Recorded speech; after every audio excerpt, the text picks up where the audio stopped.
আসসালামু আলাইকুম, রোমানা রান্না কিচেন ব্লগে সবাইকে স্বাগত। আজকে আর একটা নতুন রেসিপি নিয়ে আসছি। আজকে নিয়ে আসছি শুটকি।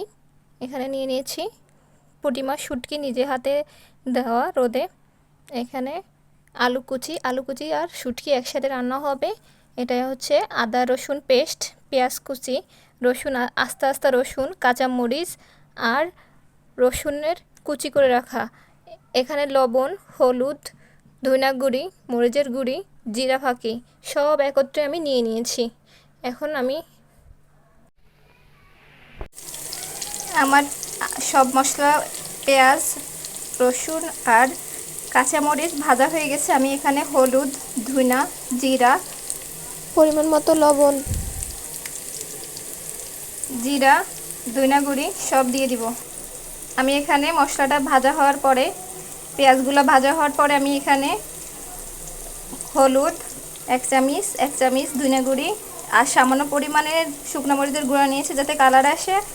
এবার আমি এটাকে সব মশলাটা, এই যে সব মশলা কষানো হয়ে গেছে। আমি এখন এর ভেতরে আলুগুলো দিয়ে আর শুটকিও দিয়ে দিব, আলুও দিয়ে দিব।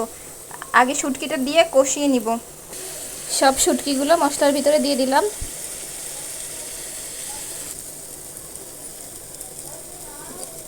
শুটকিটা একটু ভাজা ভাজা করে নিচ্ছি।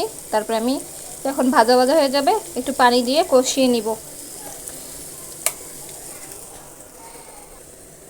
সামান্য পানি দিয়ে শুটকিটা কষিয়ে নিচ্ছি। শুটকিটা ভালো করে কষানো হয়ে গেছে। আমি এখানে আলুগুলো দিয়ে দেব। আলুগুলো দিয়ে সব মশলার সাথে মিশিয়ে দিলাম।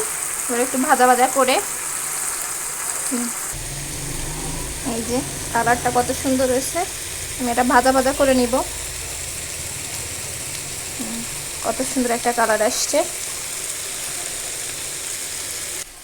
পানি দিয়ে দিলাম ভাজা ভাজা করে। এই পানিটা টানবে, তারপরে হালকা গামাখা ঝোল রেখে আমার হালকা গামাখা ঝোল রাখবো এটাই। শুটকিটা ভাজা ভাজা হয়ে যাচ্ছে, ঝোলের পানি টেনে গেছে। আমি ভাজা ভাজা করে নামিয়ে নিব। লবণ দেখে দিলাম, লবণ ঠিক আছে।